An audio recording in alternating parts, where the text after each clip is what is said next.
Yeah, no problem. I just wanted to mention, Deb, it was sort of, I don't know where the idea came from, but it's actually a really clever one to have user groups work together. As you know, I started this user group in Boston about a year ago. We've had two events, and I'm looking to do another one. It's hard to run these groups. It's hard to get people together. All my events have been in person. We've been able to draw about 100 people. We also did it at PTC headquarters, but I just really love the idea of two user groups getting together and sharing their insights. Because I've got my user group, and I'd love to perhaps invite you guys sometime to one of our user groups, and we can do sort of like and start to share the kind of things that we're interested in. So I have a talk that I've submitted to PTC user. It's been accepted, and the title of it is shown here. It's 10 things I love about Creo and 10 things I wish they'd fix. I want to have a little bit of fun with this presentation. I'm not done with the presentation. I'm actually going to use this as a sounding board. I would like you all on the meeting, if you could, grab a notepad or whatever and write down something you love about Creo and then something you really wish they'd fix. Okay, so that'll help me because I'd love to add your list and actually cite your group at the conference. Making it my list is mine, but I think we all would love to see the software get better, and it's gotten better over the years. As Deb did mention, here's a little bit about myself. My name is Michael Bourque. I'm the technical director of customer success for a company named PDSVision. I practically built my entire career around PTC. I started as a machinist. Actually, I have experience in additive manufacturing, 3D printing, all these sort of things here, top-down design. I do training and mentoring. But I got started as a machinist. I didn't go to college. I went to a trade school, and I learned how to be a tradesman. I became a very good skilled machinist. And when I learned that there was a machine called a CNC machine, I got really excited because I was very interested in computers, already doing computer programming. I'm 58 years old, so this is an old story, but I was a machinist. And this is actually a photo of me at MIT Lincoln Lab, which is where I got a job after I got out of trade school. It was a great, great place to work. I worked there for 14 years. One of the things I had a pleasure of doing is we had a huge project we needed to work on, and we needed to order a custom-made machine tool made out of the Monarch machine tool. I actually flew out to the Monarch machine tool to take witness of the machine being made. This machine was so big, they had to break down the walls of the building just to get it in. And I was in charge of writing the post processors. I was in charge of all the programming. We were using apt at the time, which is an old programming system that was you might know of back in the day. This got started at MIT, Lincoln Labs. But what I want to tell you is, my journey from going from a machinist to actually getting a job at PTC. So at MIT Lincoln Laboratory, I started as a machinist. I started eating lunch with all the people who wear the pocket protectors. I found them to be very interesting. One of these guys, his name was Tony, and I asked him if he'd show me how he programs these machine tools with these upstairs on his computer. He actually looked at me and said, "What? You really want to learn that?" And I said, "Yes." And before you know it, at night, he's up teaching me how to write programs in apt. And as a machinist, I was really starting to learn and absorb my entire world. I started to understand, why things are the way they were. And I became a really good programmer. At one point, Tony had to go out on a surgery, and he was gone for like a month. And guess who they asked to do his job? Me, the scrawny little machinist with greasy hair and steel toe boots. But I got up there and I got a pocket protector, and I was now programming in apt using this system that was developed at MIT Lincoln Labs. But I wanted more. I actually became friendly with the director of the laboratory, MIT Lincoln Laboratory, and I said, "Look, this is the birthplace of the CNC machine. This is where all this was invented, and I'd like to modernize it." And he gave me $19 million of budget, and I upgraded all the machine tools and hardware at this secret laboratory near Boston. It was at one point where I looked at the systems, and they were still using drawing boards back then. They were actually using some old products like ME10 and ME30, which is a product from Germany that was basically a drafting board with a tablet. But I thought we could get into 3D. So I suggested to my boss that we should get into 3D. And he made me go out and do a sort of benchmark against three competing products: Unigraphics, CATIA, and Pro Engineer. And I remember that the guy who was selling me Pro Engineer said that if I took a training class, he would, if I didn't buy the software, he'd give me all my money back. So we all went to training and became, I kind of fell in love with Pro Engineer. And that was Pro Engineer version 16. It sort of blew my mind how you could design a part and make changes to it and have parameters and have everything update automatically, like tool paths and all this kind of stuff. So I recommended that for the laboratory. And I spent about 5 years at MIT Lincoln Laboratory deploying that system, getting everybody trained on how to use Pro Engineer, getting people to think differently, stop using a pencil and actually use a mouse. How to think in 3D was a very transformative thing. We hear all the time today in the news or in the news cycles about digital transformation. I was doing that back in 1996 at MIT Lincoln Lab. So at this point in my career, I was promoted. I was running an engineering department, doing all the CNC programming using Pro Engineer. We did all of the design in Pro Engineer, did all the CNC programming. We used Vericut to sort of simulate our tool paths because we were doing multi-axis machining. We only made one thing. We never made two of anything. So if you got it wrong, there was had to start over from the beginning. So we paid a tremendous amount of attention to detail. Through the course of those 5 years, whenever I ran into a problem, I would call PTC on the phone. I would actually call tech support. There's a whole phone number you could call, 1-800-PRO-HELL. So I used to call that phone number, and I would call and report if I found a bug in the software. And back then, in those days, there was a lot of bugs in the software, and I became someone adamant about getting these bugs fixed. About a year went by, and I got a call from PTC. And they said that I was on the top of this list. And I said, what do you mean? And he said, well, you, sir, have filed more bugs than anybody in the history of the company. How are you using the software and why? So in that moment, I became friendly with that person, PTC person, and he invited me to go to PTC and make a presentation on how I thought the software could be improved.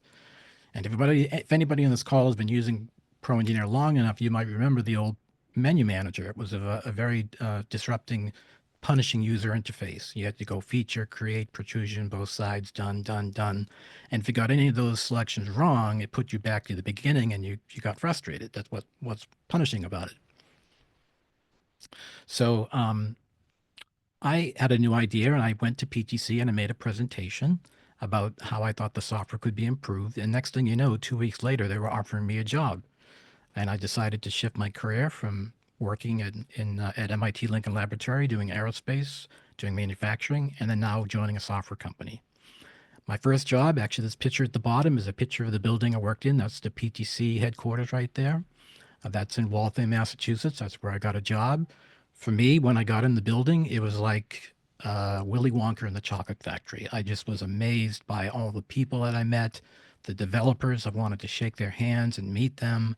But I really wanted them to understand how the software was used. And something I noticed at the time is that many of the developers that were developing this technology hadn't actually seen it implemented. They'd never seen a machine tool. They'd never maybe used their software. So I asked my boss if we could buy a machine tool. He said yes. And before you know it, I'm firing up CNC machine with machinable wax, and I'm teaching all the developers how to use their own software. They had to design their own part. They had to write a post processor. They had to do the milling and the turning, if there was turning. It was just milling, drilling, all that stuff. And it became a very impactful moment where the company, I think, realized that it had a quality issue. So I helped to improve quality in a unique way. But then I realized I was in the wrong place because in a software company, if you really want to influence anything, you need to start at the beginning, not at the QA. QA is sort of the last stop on the train. So I started eating lunch with more influential people at PTC, and I convinced a few people to start a new division called, it doesn't matter what the name is, but a new division that was going to create a new user interface for Creo, which became Wildfire, by the way. It was a 3-year dedicated project to basically replace that punishing user interface with a modern user interface. It started with the whole tool and it grew. It was a 3-year long project that me and a bunch of other people, about 16 people globally, were working on. We were writing specifications, making graphics, doing all this work, and we knew it was going to be a game changer. But at some point in the company, someone decided high up in the company that this project should be canceled.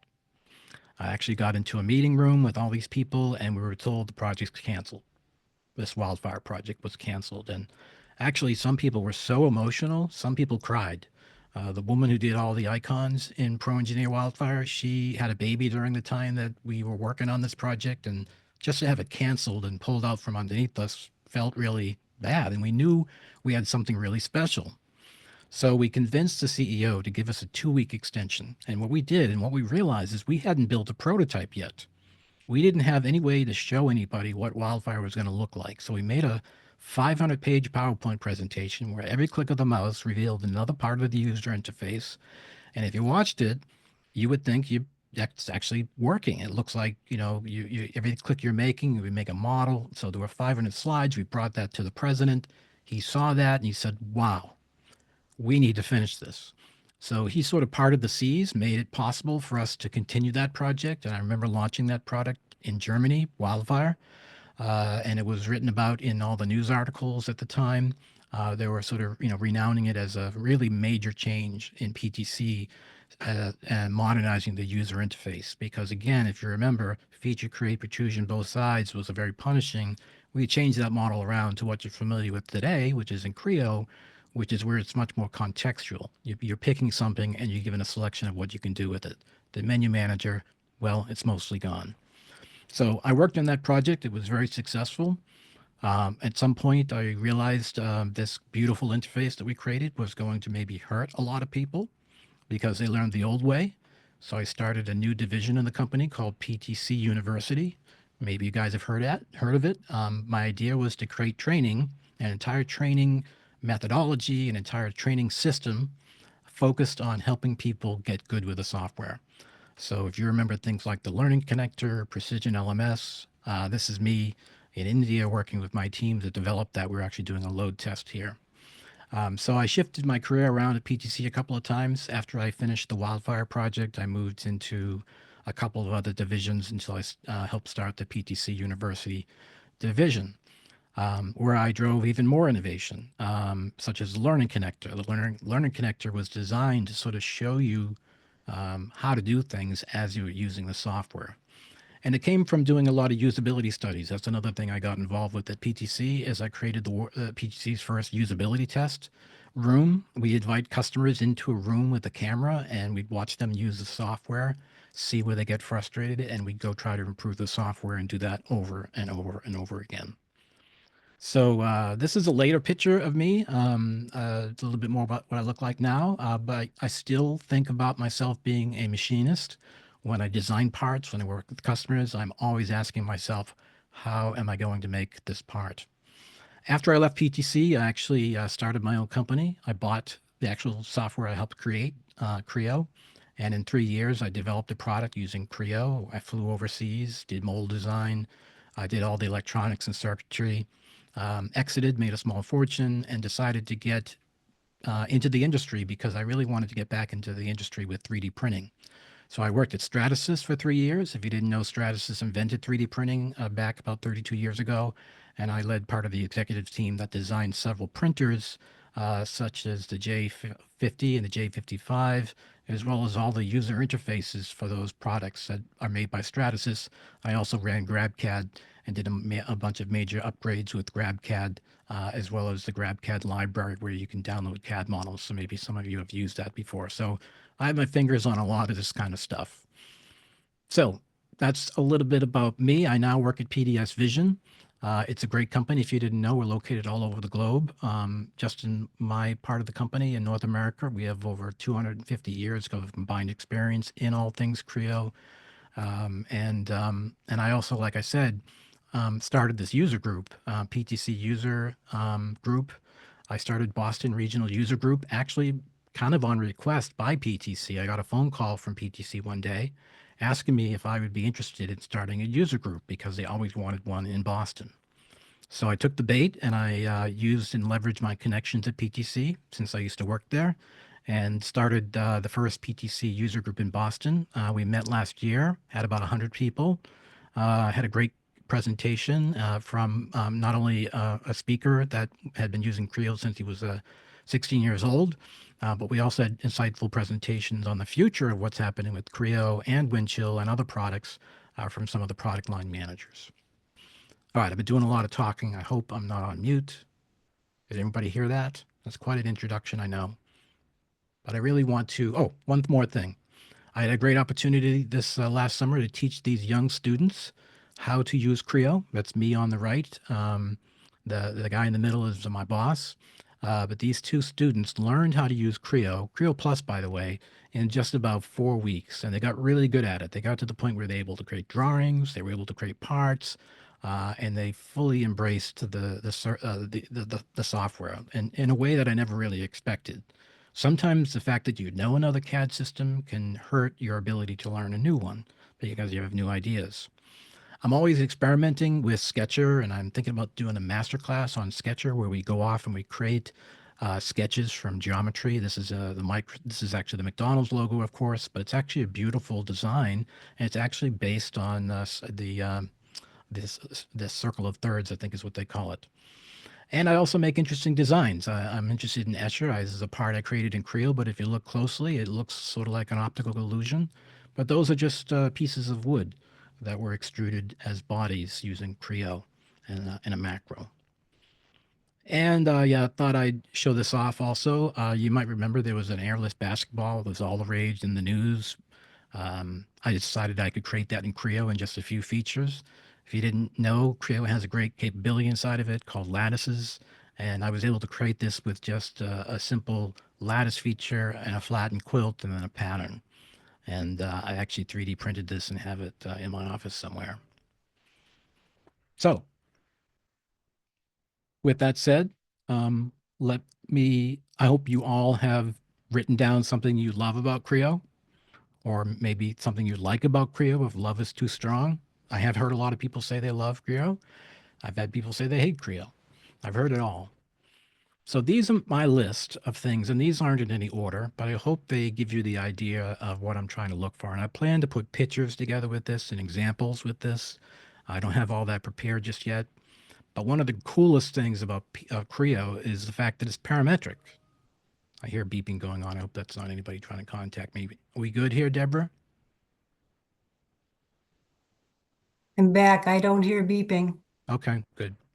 So I love parameters. I love the fact because I used to be a programmer, and for me, parameters are like variables, and I can put a lot of upfront design intent when I put parameters into place, and I can drive certain characteristics of my design with those parameters.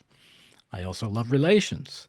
I love again, thinking like a programmer. I was just showing a company the other day that's make tires. They're using toroidal bend, and I showed them how to create a relation that could automatically calculate the circumference of the tire, making a perfect toroidal bend. So I love relations, the fact that you can do that.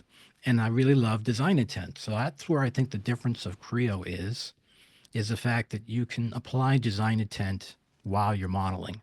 I find that a lot of these other tools, they're really just more like pushing things around. I wonder about dimensions, why they're attached to things, why you can delete things when the reference object is gone. So what I really love about Creo is it's very verbose and it forces you to sort of think about design intent. And I always try when I teach to teach people what is good design intent. How do you capture design intent? How do you make meaningful models? So that's something I like. I actually like the workflow of Creo. Maybe that's because I helped build it, but I actually like the ribbon bar at the top. It has a natural progression from left to right. I'm used to the checkbox up in the corner, and I like the fact that I can hit the middle mouse button to autocomplete. I've learned lately that I can right-click on the model and actually move my mouse even less. And I've seen people work very fast. So I really do like the workflow and the ability to switch between applications because In my line of work, we're switching between Creo to CSL to Flow to manufacturing.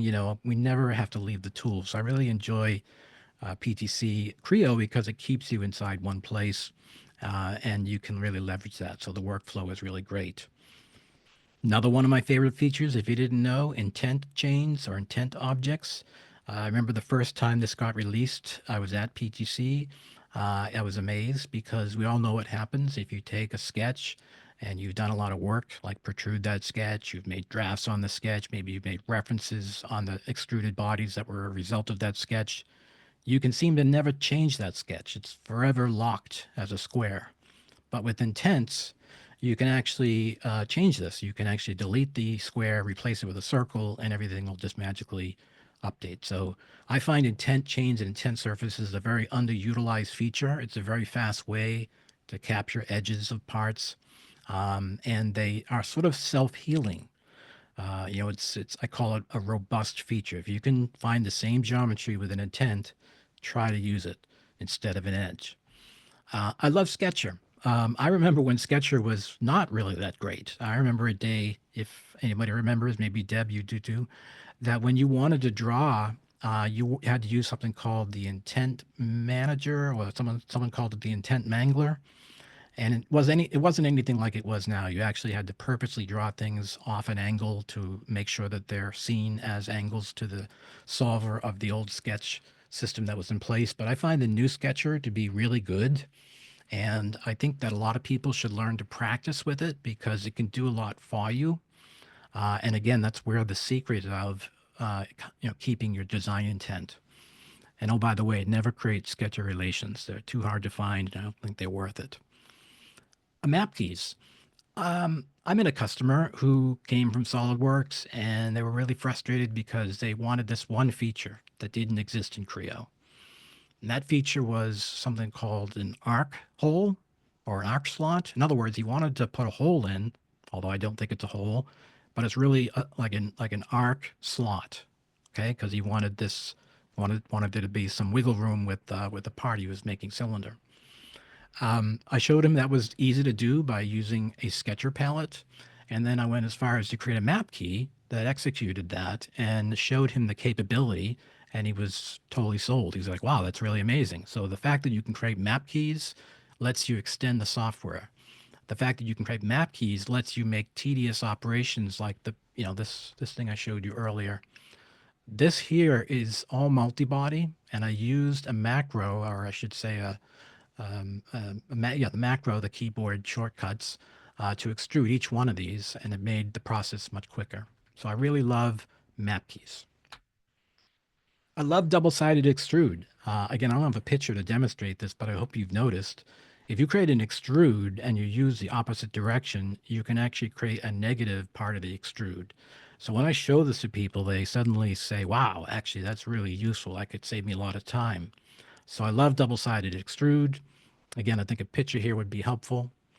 I love in the latest version of Creo 11, this is one of my favorite features, is the fact that when you first create your first sketch, the very first time you double click a dimension to change it, it's going to automatically scale the entire sketch.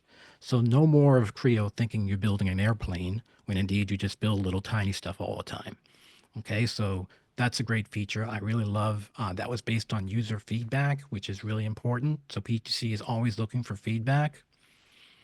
Not sure what I meant about this one. It's double-sided revolve. I don't really do this. It's actually more of a problem. Some more things I love about Creo. Patterns.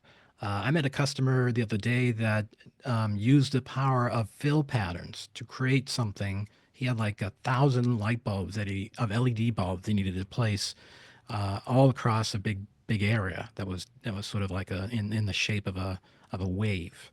And I showed him how you could use the fill pattern with a couple of options, and we're automatically able to create all those holes as a single pattern. And then, since he had more work that he wanted to do on it, I was able to show him reference patterns. So the ability to create a pattern and then reference that pattern saves you a lot of work. And I know other products do this too, but I think it's a really great, powerful feature in Creo. There is one caveat with patterns I want to mention is, I think it's important that you don't pay the cost of making general patterns all the time. So if you know a pattern is going to be the same volume no matter where it goes and however it's patterned, you can use identical as its option and you will not pay a regeneration fee. It'll basically regenerate instantly. Otherwise, General tries to figure out where its boundaries are for every single hole, which can be a taxing situation on Creo. This one might be controversial. Family tables. I actually think family tables are really cool. I know customers that are using this to create small, medium, large, extra large furniture, bone implants, parts that are really all the same, but they just share different characteristics like a size, like the number of pattern counts. So family tables are really great in that sense. But also there's problems with family tables. That doesn't get along with Windchill, I'm told. There are also kinds of problems with using family table generics instead of instances inside family tables. But family tables are still a very powerful capability. I love the built-in browser. I remember we added this when I was at PTC. I think it's a powerful capability. I don't like the built-in browser ones that they chose for us, like Panditas and all those other ones. But what I do is when I do an installation with someone for a company, I'll actually show them how they can change the browser URL to their company website or even their company IT website, or even if they have a web page on, how to use Creo, you can put that right inside the browser. You don't have to open up another browser. So you can actually stay and drag and drop and put all this kind of stuff in the built-in browser. I'm not sure if many other CAD systems have this capability. I do like drag and drop. I can take a file, even if it's a zip file, and drag it right on top of Creo, and it will load instantly. That's a very powerful capability. I use it all the time when I'm trying to find what a part might look like. Maybe I'm trying to look for a certain version of a part, a dot version I want to go back to. The drag and drop is really great. Another thing I love about Creo is multi-body. I haven't really mentioned it yet, but I do really think it's a huge benefit for Creo since it was added, I think, in Creo 7. If you haven't used multi-body, I would suggest you check it out. It's very powerful. You can do Boolean operations, but you can also make tools that actually perform operations on your model. So, for example, I was showing a group of mold designers a, a part that I made with multi-body using this methodology. I asked them how they would create that geometry, and they really struggled to answer the question. When I showed them how it was done with multi-body using a tool and to subtract the difference using a Boolean operation, they saw it as a new way to work. So you can use bodies, but you can also right click on a body and save it as a part. I do this all the time. Sometimes I'm working in inches and my 3D printer is in metric. What I'll do is I'll right click the body, save it as a part, open up that part, change the properties so it's metric, and then I can continue to make changes to the part. I could use flexible modeling to remove features or defeature the model, but the point is it's another part. It's got its own name. It's tied back to the original, and it's a metric part that I can send directly to my 3D printer. So I think saving bodies as parts is really cool. And I've actually done an entire, like I did some furniture design where I also did this, where every single part was saved as a body. Every single body was saved as a part, I'm sorry, and then reassembled at the end. And I'll probably have a picture of that in this slide here. So again, multi-body functionality is a huge capability that I love. There's a capability in 3D printing, if you didn't know, it's pretty interesting. Sometimes you have organic geometry that you have no idea how it should fit on the build plate. It has no flat surfaces, and you really want to get fussy about where the areas will look good when it's 3D printed, depending upon the technology, what areas may need support. There's a capability in Creo that lets you find that orientation automatically. It's very interesting to watch. It basically looks at every single angle and has a bunch of parameters that you can set, such as downdrafts, such as amount of areas, and you can let Creo decide where the best orientation is for that part. I've actually done this, and surprisingly, it works amazing. I hear someone's got something in the chat. Should I check that? Hold on. Someone said something here. Save body as part. Would this work faster for breaking out parts from master models? So great question. I'm actually working with PTC. I've written an enhancement request for this because the problem with multi-body is that when you do export them as parts, they come in as dumb solids. So all the dimensions that you use to create them don't come for the ride, which makes it very difficult to show a drawing with dimensions on them. You know, I'd have to recreate all those dimensions, but it's a pain.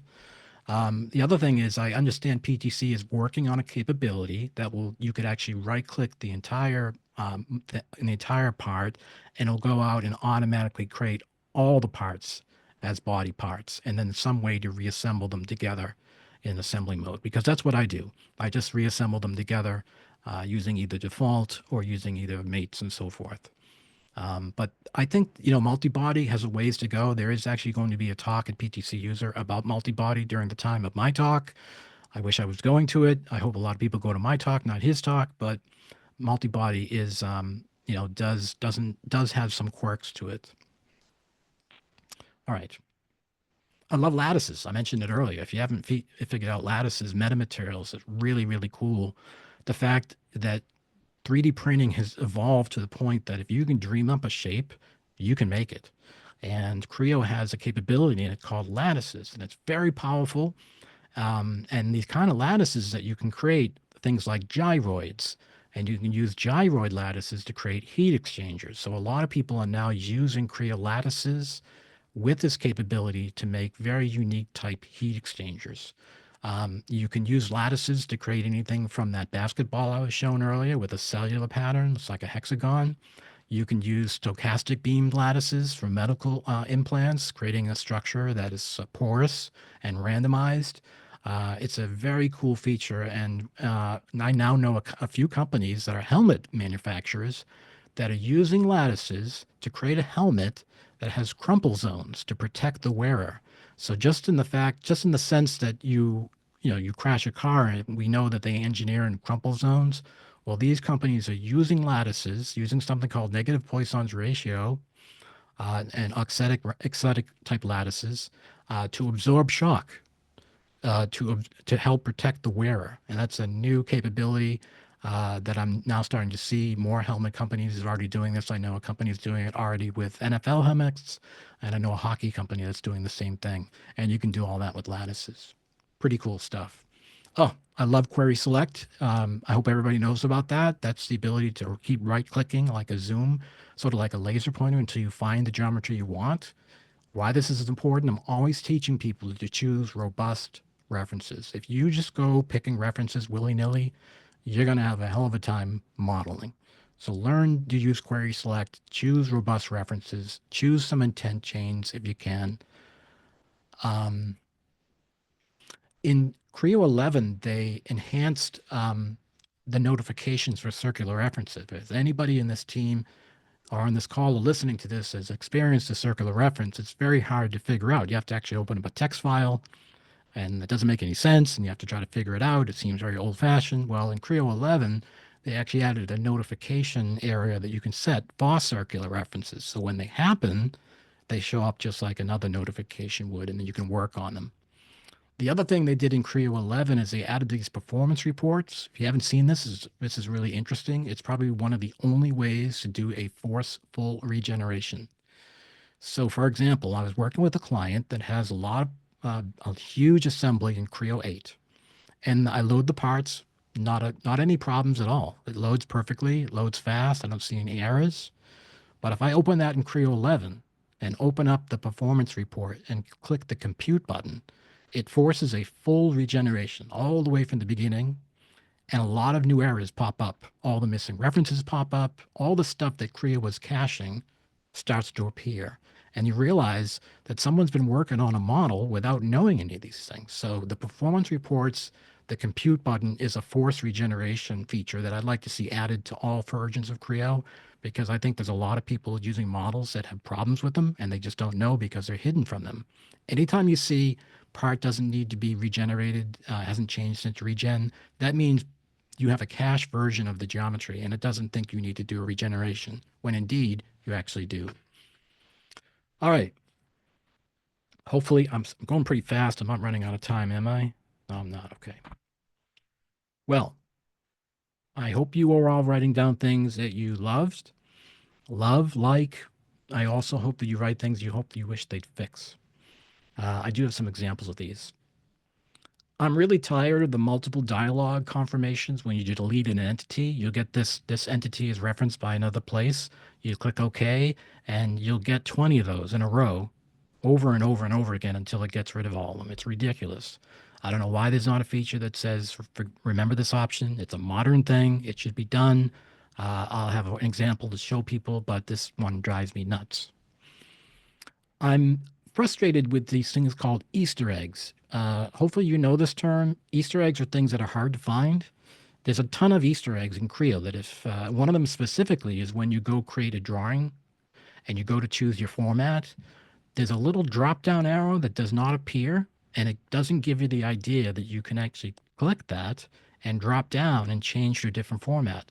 I've met and talked with people who've used Creo for 4 years and they were stuck on C format the whole time because they never knew to click that hidden Easter egg, the little drop down. Again, the minute you click it, it shows up as a drop down, but it doesn't stare you in the face showing you that it's an option. So I unlocked someone's capability there, giving them the ability to create any type of format they wanted. But that kind of stuff, it's time to fix it. Now, Creo is one of the only software packages out there in the world, CAD systems that is, that can still open up a file that was created in version 1. And I don't mean Creo 1, I mean Pro Engineer 1. And the reason it's able to do that is because it also stores the user interface that created that feature in the first place. So when you redefine a wildfire model, when you go redefine a feature, maybe it was created in Pro Engineer, you're going to be exposed to the menu manager. The menu manager is that ugly vertical dialogue with lots of words in it. And in fact, I find that you cannot actually model a part, make a drawing, make an assembly without being exposed to at least one menu manager. And I'm trying to get PTC to pay attention to this. They need to get rid of the menu manager. It looks old. When I show and demonstrate Creo, sometimes people ask me, haven't they improved this user interface? Well, they have. It's just that that menu manager needs to go away. And I'd really like to get people to applaud this one, hopefully in the room, because I think it needs to go away. If you guys work with new models, maybe you've never seen this before, but if you make a drawing, anytime you go to add a model or set a model, put an explode state in there, you're going to be exposed to a menu manager and you're not going to like it. Sketcher weak dimension problems. This is driving me nuts. I think weak dimension sketches were added because SOLIDWORKS was able to do it. It used to be a day that you couldn't leave a sketch unless all the dimensions were strong. Now you can just leave everything weak. I would like to have an option to control how that feature works so that if a company decides they don't want to allow weak dimensions, they can get a notification. And there's also a case and a workflow that I have an example that shows you that even double clicking a dimension and typing in 10, the number 10 and hitting enter still makes it a weak dimension. You actually need to right click it, make it strong, or do something else. I think it's a big problem. I would like PTC to comb through the application and put more undo and redo in place, especially in drawings. I hate the fact that if I do a save, they throw away all the undo redo. What if I save and then accidentally want to go back? I see no reason why they need to declare that. I think in drawing mode, there's hardly any undo or redo. And I think that if the software would be easier to use, more fun to use, more modern to use if they just fix some of this kind of stuff. I already mentioned this a minute ago a little bit, but have you ever been sort of going through a regeneration and the screen locks up for like 20 seconds, maybe even a minute? You can't do anything about it. And if you click the window, it turns gray. I hope everyone has seen and experienced something like that. I have an idea of a way to fix this. It involves some programming, but I think it's time that the software stop locking up on the user. I see people that see this and they actually force quit the application when they only needed like 5 more minutes of time to wait. So it's people just expecting too much out of the computers. Maybe they haven't made good models. Maybe their accuracy is too high, whatever it might be. But I find that the regeneration takes way too long. I also find that family tables are too complex. The user interface looks like, I don't know, looks like DOS. It's ridiculous. If you want to move a column, there's no actually dragging a column. you have to actually swap it with the previous one. And if you've got that column all the way out at the end, you're going to swap it maybe 20 times back and forth until it gets into the right place. It's time to modernize family tables and make it more like Excel. I think it can be done. I think it's time to modernize it, and that's what I want to say about things that I wish they could fix there. One thing I find kind of odd, even though I'm not a fan of OneDrive, I find it kind of weird that OneDrive does not even appear in the folder browser. You actually have to navigate it by going to users/user OneDrive, but there is not an icon in like most modern software where you would see that drive. It just doesn't show up. I don't know if everyone would agree with me, but I have a hard time still doing scientific notation. I remember I was doing this challenge online to see if I could model a part really quickly. The challenge was model the part as shown and tell me how many grams it weighs at the end. And if you got those grams right, you would win the prize. Well, I did everything right, but the information that came out of Creo was using scientific notation, which I had a hard time interpreting, and I made a mistake in misinterpreting the information. And I would love to find a way to make a mode in Creo or somewhere so that anything that comes out of the dialogues doesn't have to be in scientific notation. Now, maybe some people like this. I would prefer to see some way to control this, especially when you're trying to do center of gravity, you're trying to do other things, even just trying to just understand how many grams this thing is. You need to be doing this math in your head. You know, where is the floating point? I mentioned earlier I'm a big fan of lattices, but unfortunately, they made the default option full geometry. So if you go into experiment with lattice today and you didn't know what you were doing and you didn't set the default to simplified, you're probably going to wait 10 minutes because it's going to take 10 minutes for it to regenerate all that geometry as full BRUG geometry. And I'm trying to complain about this to say to PTC, please let the default be simplified. It's actually better to work this way. It'll save time on the computer. I'm always accidentally having to hit that button, and I'd like that fixed. I'm looking for ideas and suggestions. I was talking with another user group, or actually, I should say someone that belongs to my user group, and he said this one to me. He says, Michael, when I'm in a sketch, I want to make a fillet on 4 corners, and I want all those fillets to be the same radius. Why do I have to, manually make them that way? And so I wonder, can't we add a capability, maybe with the control key or shift key, so that as I create another radius, it just uses the previous radius automatically, giving me the ability and the freedom to create all kinds of radiuses of the same. Anybody like that idea? That's a great idea. Yeah, simple, right? Make it fun to work with. I actually thought they hadn't implemented it because somebody else patented it already. There's no such thing. Don't worry about it. It's a simple thing. Yeah. How about a config option to warn you when you have weak dimensions? I actually mentioned this. This would be such a big bonus. I know companies who've called me saying their models explode when they regenerate. I look at it and they have weak dimensions everywhere. I'm like, well, this is the reason why. And they're like, well, doesn't the software help us to not do that? And I said, well, unfortunately, no. So we really should have a config option to warn and, or disallow weak dimensions. I already mentioned this earlier, the ability to switch the row order of family table. Here's an interesting one. If you've ever used Creo Simulate Live, it's a really cool, interesting package. It's sort of a partnership between ANSYS and PTC. I have done a couple of webinars on it where I use it to show how you can actually imply the information from the simulation and drive the sparseness of lattices. There's also another capability in Creo called GTO, Generative Topology Optimization. And you use that application by giving it loads and constraints. You do the same thing with CSL. It's all about loads and constraints. What's really weird is that if I use CSL and set those loads and constraints, when I move over to GTO, it doesn't know any of that. I have to start over. I have to recreate all those loads, remember those numbers. I don't understand. It's coming from the same software company. You would think that if I put the loads and constraints and conditions in one place, that they'd magically appear in the other place, but they don't. So I would like to get that fixed. And like I mentioned earlier, I really do love multi-body. I've done a lot with it, but I am really frustrated because I don't want people to have to create dimensions. So I'm trying to convince PTC to do a very simple thing. Just let those dimensions that were used to create that body, right, propagate through to the drawing so I can just turn on the dimensions, right? I don't have to recreate all the dimensions. And I meet all kinds of people who still create their own dimensions. I don't do that. I don't recommend that. I believe if you put the time up front to build design intent, have good models, think like you're going to design, like you're actually going to make this thing. If you take the time to make dimensions that are not floating out in space, right? You can get actually a drawing almost made for free with all the dimensions you want created. And I've worked hard to try to get that. So I've been doing a lot of talking. That's my list. That's my presentation.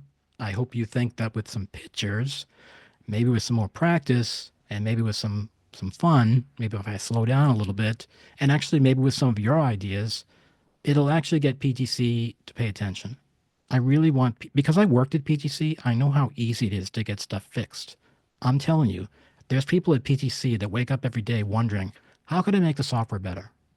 How could I make the software better? And they add things that are kind of stupid. Like one, one of the things that I think is stupid is all these pop-up windows that say, hey, I'm new, click me. It actually hurts the user. They're worried about all the things that are happening. They just launched Creo. There needs to be sort of a quiet mode. So I'm working with them to try to manage and, to try to improve the product and improve things that just had never been fixed. Things that I call low-hanging fruit. You ever hear that term before? Low-hanging fruit? I used to use it all the time in my prior company, but it's easy to pick low-hanging fruit. All these things I just mentioned to you, they're actually easy to fix. I know the developers that need to fix them, they just need to know. They almost need to be told. At PTC User, there's a usability lab, and they actually held a session once called Creo Pain Points. I signed up for it immediately, and I shocked the person running the test because I froze up Creo. I showed all these things to him. He was like, I never seen any of that before. So I think it's time that PTC pay attention to some things they just have never fixed and get rid of the Easter eggs, make the software more fun to use because I don't know, there's people that love SolidWorks and NX and all these other products. Actually, there's something they love about it. And sometimes I met a guy once who said what he loved about SolidWorks so much is he could type in IN for inches or MM for millimeters, and it would do the math automatically. For us Creo users, we have to go, we multiply it by 25.4 or do some other division, you know, that would be a very easy thing to add in the software. Why not help the user? So I'm all about trying to help you guys that use the software every day. And I think by making the software more easy to use, we can do better things with it. Since I'm a developer, I've also developed a piece of technology I want to tell you about. It's a Creo Copilot. It uses AI, and what it does, it docks right next to Creo. And as you use Creo, it's monitoring the trail file, figuring out what you're doing. And it uses a model that I've trained, and it tells you advice as you're using the software. And you can ask it questions too. You can say, how do I create a toroidal bend? You can even ask it a SolidWorks question, and it will say, I do this in SolidWorks. How do I do it in Creo? It'll answer those questions. It won't do the work, but it will tell you the answer. The other thing that it does is it's always reading the trail file. So it knows to warn you, like it'll come up and say, hey, you have some weak dimensions. You should clean that up. It'll notice that 10 minutes went by and you haven't saved. And it says, hey, it might be a good idea to save. This is a tool that that I've shown PTC. I think it's quite useful. It uses AI, and I wonder if maybe in a different session I could show it to you guys. But someone at PTC ought to be thinking about this capability because AI is here. You can already use AI to develop code. You can use AI to create art. You should be able to use a copilot like in Creo to make things even easier. Maybe you can communicate with your CAD model in natural language, like make all rounds half inch. Imagine talking to the CAD system that way, and it does all the UI for you. That's the future. So I've been building that. I've been extending that and playing around with that and trying to get PTC to notice and maybe, implement something like it because I hear that they're building a copilot, but I don't believe it. I hope no one's listening. But I know PTC is touting a lot of AI. I don't believe AI is actually being used in generative design, even though they push the word AI. It's nothing more than machine learning. It's just taking an analysis and sort of like BMX, it just takes a stab at a number until it converges. That's not AI. That's more machine learning. But it is really cool what you can do with GTO, generative topology optimization. But maybe I stop talking and I want to hear from one of you something that you love about Creo, and I'll write it down.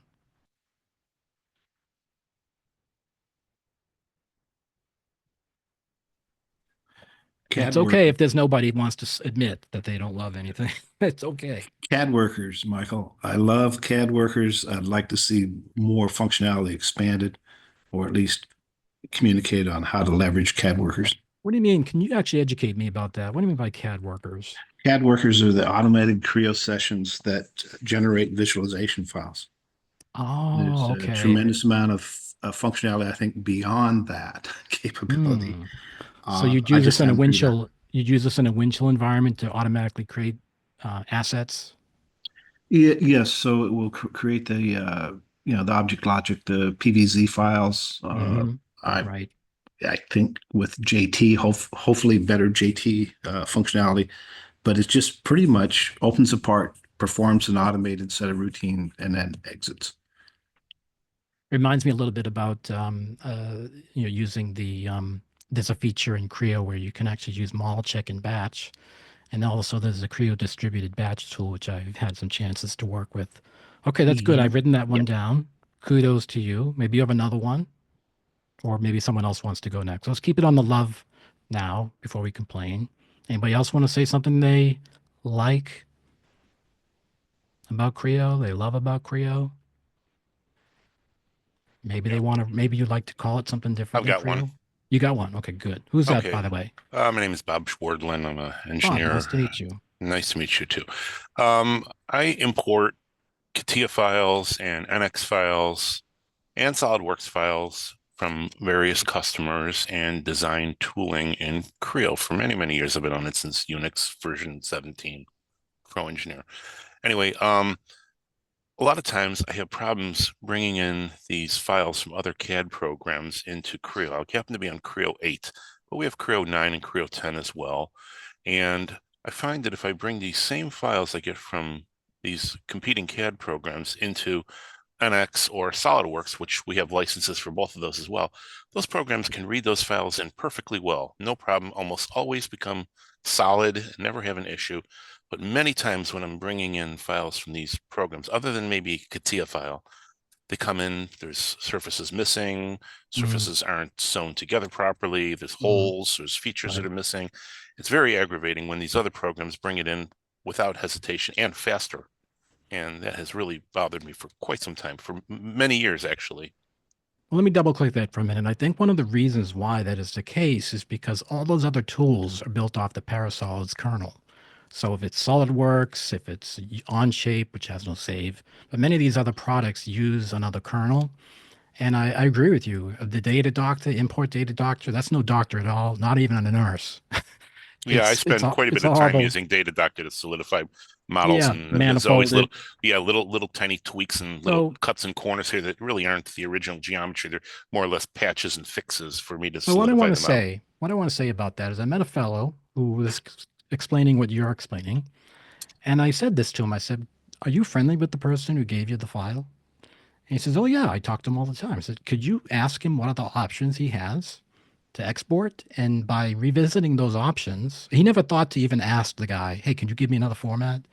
He got a much better watertight model. I forget if he saved it as SolidWorks or NX, but you can import those into Creo.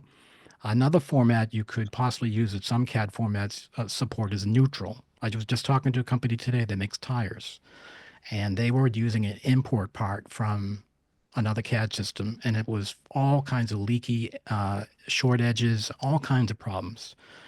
I asked them to go back to their CAD system. Luckily, they actually have that CAD system, and they found out that the neutral file that exports out of Inventor loads perfectly into Creo. So neutral file formats are something that I think PTC invented. I don't think it's a format. I think it's something they invented, and I think you should give that a try if your package allows it. I find that IGES and STEP are the worst formats out there, especially STEP. Stay away from 3MF if you want real solids, unless you want tessellations. But that's some good feedback. I really do agree with you that people struggle with this, and I think some work on the data doctor would be valuable. I even find, even just trying to understand what it's telling to me to be it's just very confusing. Well, what I've done in the past is if I have a problem that does not come in solid into Creo, most of the time CATIA models come in okay. But if I have a problem with it, bringing it in, I'll bring it into one of these other programs and I'll save it out as a step file from those other programs. And then I can bring in the step file into Creo 8 and I can usually get around it, but not always. The issue I have is sometimes our customers will send me an alternate file, which is fine, but some of them won't. We work primarily with automotive suppliers. I make tooling related to automotive components, and sometimes the suppliers will say, "No, we don't convert anything. You read our native file, and that's your problem." So it's an issue. Yeah, well, that's my advice to people actually is if if you want to work off a SolidWorks part, like do some milling on it and build references on it, leave it a SolidWorks file. Never convert it to a Creo file. You'll lock up everything. You won't be able to make changes. But I've actually seen evidence of someone swapping out the SolidWorks file with another version of the same file where something moved and everything updated. I was really amazed by that. So I think there's some topology changes that can go forward without problems of swapping. But I like your idea a lot. Well, this could be something you complain about. But also something you're maybe like as well. I think you should try using those other formats. Thank you. Anybody else? Been throwing up some suggestions in the chat. This Oh. is Zach. Hi, Zach. Hey. So Wow, a lot of messages here. I didn't read all some these. quick Go ahead. ones here. Sure. Go ahead. Constraining, where constraint tool assumes you don't want parts overlapping. Seems like more than 50% of the time I constrain a block, just coincident, and it throws the block like inside of the other body. I think that there should be some assumption you don't want that. I'm very surprised to know that. I'd love to look at that model. If two parts are mating, they would not interfere. I do meet a lot of customers. I know it's a little off topic that actually model threads. I don't recommend that because I want you to be able to take advantage of the power of Creo and run an interference check and get no interferences. So if you run an interference check, it's likely true. And I would like to interrogate that model because I find it hard to believe that would be the case. If that's the case, then we get a huge bug to fix, right? Oh, I don't know if you understood what I was saying. Like, just basic, like you're putting one plate up against another base plate, say, and Okay. the plate is in a random space, and you just want to click like your first two surfaces to constrain them together. Oftentimes, that plate will be coincident constrained like surface to surface, but it'll intersect with the base plate. I think there should be some assumption that you wouldn't want those bodies intersecting.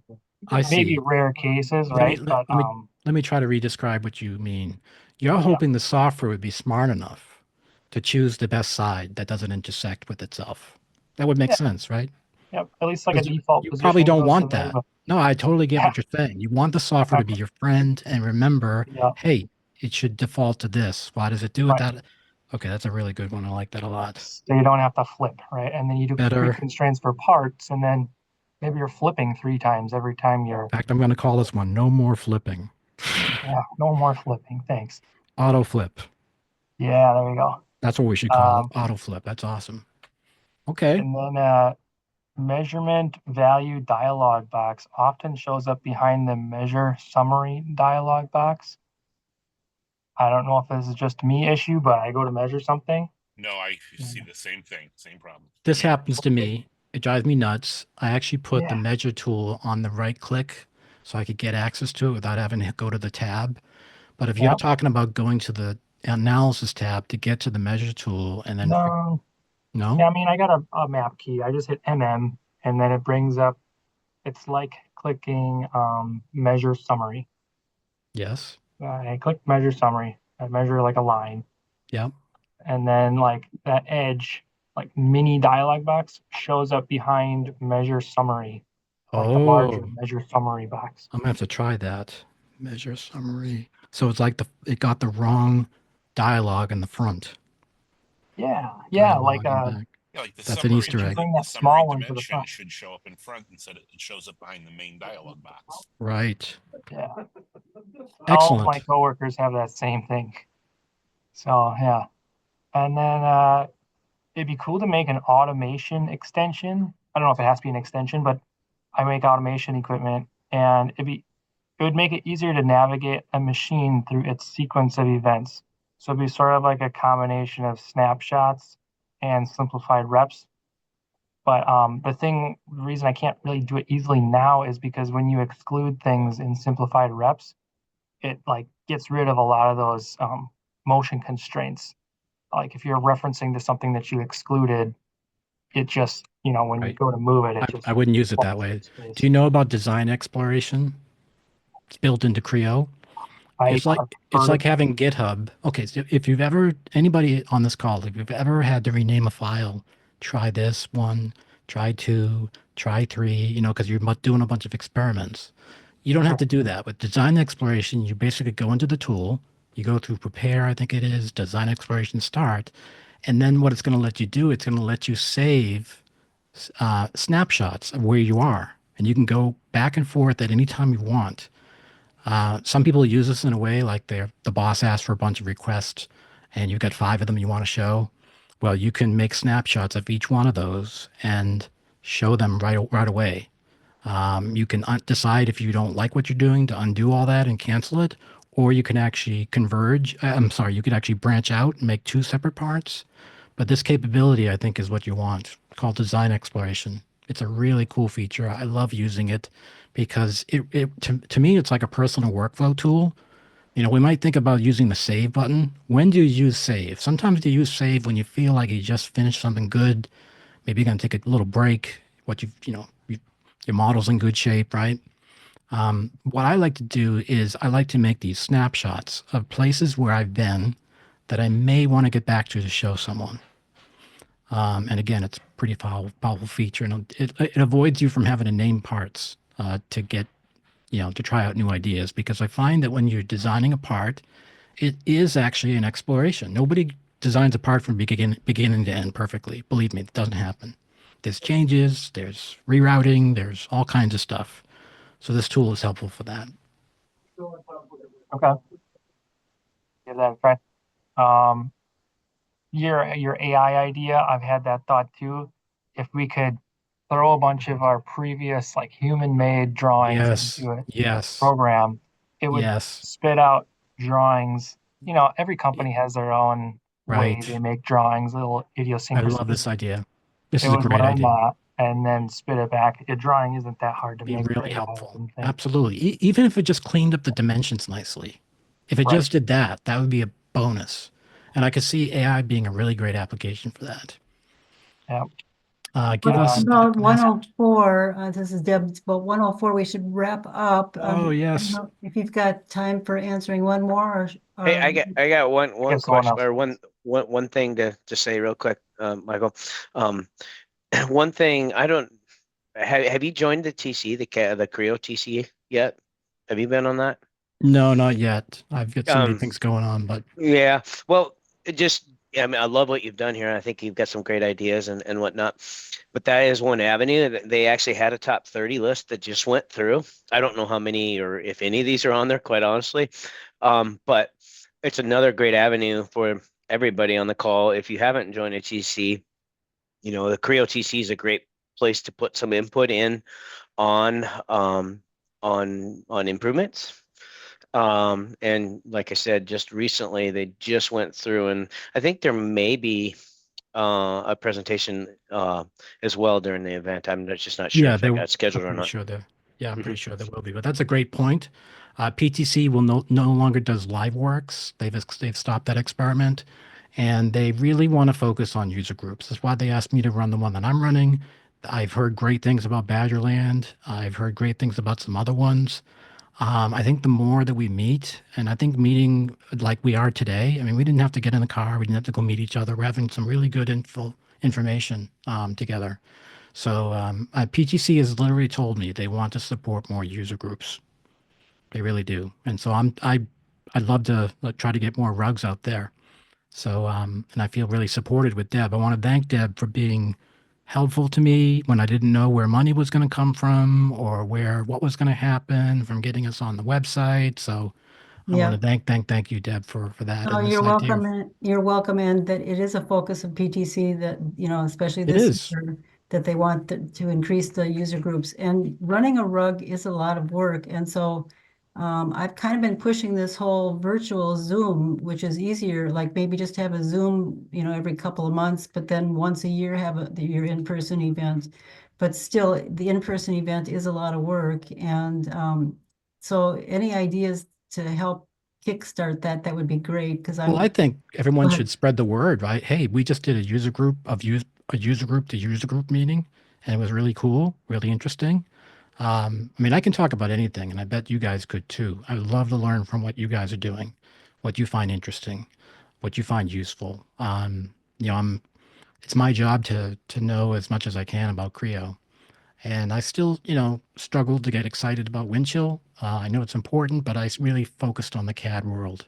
And I've Yeah. actually a new area I'm starting to get really good at, which is freestyle and ISDX. So I'm starting to kind of get into that part of the design world. But I do appreciate today's call. I'm glad that it's recorded because I'm going to take some notes. Yeah. And I will mention this during my talk. And I hope maybe to meet some of you. One thing, this is probably obvious, but maybe there's somebody that doesn't know. So the TC Tech Committees, you could find out more information on ptcuser.org.